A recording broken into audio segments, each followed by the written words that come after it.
Hey guys, Vma here today with another throwback rotation update, this time for Fortune's Hand. So you may have noticed that we missed the last throwback rotation update, but that was because we accidentally uploaded the wrong tier list. And then by the time we fixed it, there were already some other good informational videos out, so I decided to give it a pass for that month. But we are back! So without further ado, we've got Evol Sword. So this is definitely one of, if not the best deck of this particular format. So very versatile deck, is good at the early game, mid game, and also has a very reliable finisher. So what you want to do with this deck is you want to stack up your evolves, and Rally 7 activates Honorable Thief, which is insane tempo. And so what you're aiming to do is you want to stack up your Lux Blade area to become extremely play point efficient, and it heals for 5 after 5 evos. And then you can either finish the game with Kagemitsu stacking up evos to like become huge, and then you play Wildcat the turn after, and then you swing face for a huge amount, or you just wait until turn 10, and then Zelgane invokes from the deck. Yep, invokes from the deck, and then basically you swing for a huge amount to their face. So this deck extremely powerful, versatile, has no really bad matchups, I would say. So yeah, definitely worth playing. Shadowverse Rune, so Kuan, once again. You guys have already played against this deck for the most part. But basically, Rooney, very strong. Well, based on the standards of the time, right? So you want to spell boost this to probably 10, ideally. Then once this out, it gets spell boosted. I mean, obviously, Kuan brings that Celestial Shigami and Paper Shigami and all that stuff, and then basically they spell boost your Roonies after they've been copied to your hand. And so you get a very reliable kind of end game setup where you're basically poking with Kuan and then you're killing them with Rooney. So yeah, the game plan's the same as any other spell boost deck, right? You just want to spell boost a lot, drop Kuan, and then finish them off from there. Next deck is Bile Blood. So this one, if I recall correctly, there was like this one Japanese player that just kept winning with it. I think his name was like Garbage.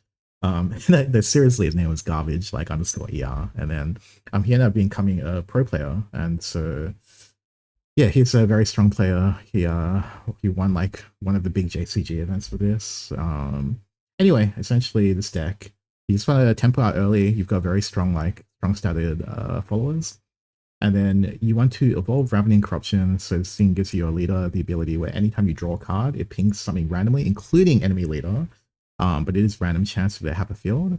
And then you use Bile, so Bile, you can fuse 3 cards, which usually means you're like discarding your entire hand, except for maybe another copy of Bile. And then you drop it, you draw 6 cards, and it pings your opponent's leader for 6. Or, you know, it pings their board. But anyway, this deck was fairly powerful. It plays itself really, like, you know, for floor, your floor, but obviously you can get the most out of it if you play it super efficiently. Okay, Barrel Shadow, so this one also another fan favorite. So with this deck, you're aiming to use Barrel right repeatedly, so you want to drop this Cloistered Sacristan, so here's just free stats after you bring out a huge board. You actually build up your graveyard very quickly, so you can actually invoke Gramarye from the deck, and so Gramarye, when you cast your first Necromancy, you basically get that refunded and you get your play points back. So you combo that with stuff like Skeleton, and then you get 8 play points back for any 2 play points. So this is where like the PP cheats really started happening, I think. Very strong mid-range tempo combo-ish deck, I guess you could say. But yeah, I mean, these are pretty much your tier 1 decks. So apart from that, Artifact Portal, always fan favorite, my favorite really.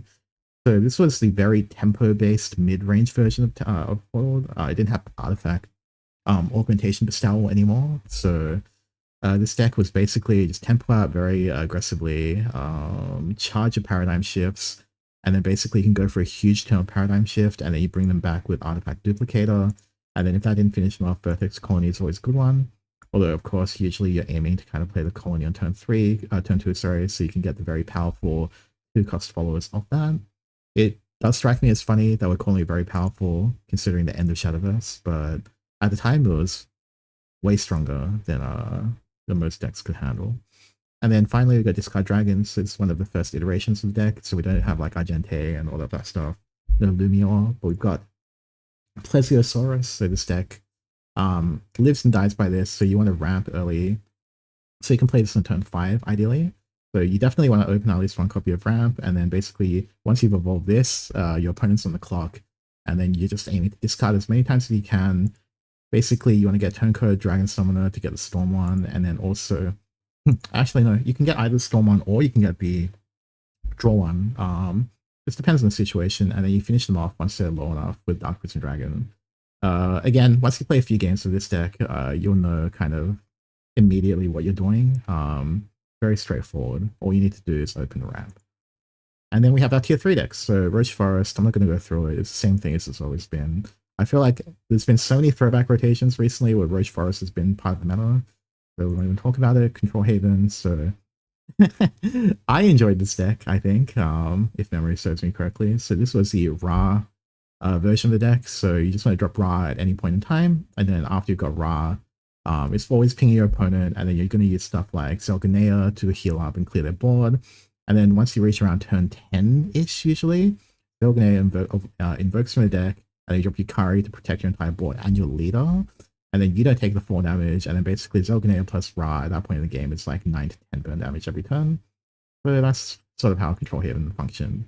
But it was pretty easy to play around for some decks. Then we've got Shop Rune. So Shop Rune, I can't remember. I feel like this was more popular in the West/CO format, because you had the option to ban a deck, and then in the JCGs it wasn't as strong.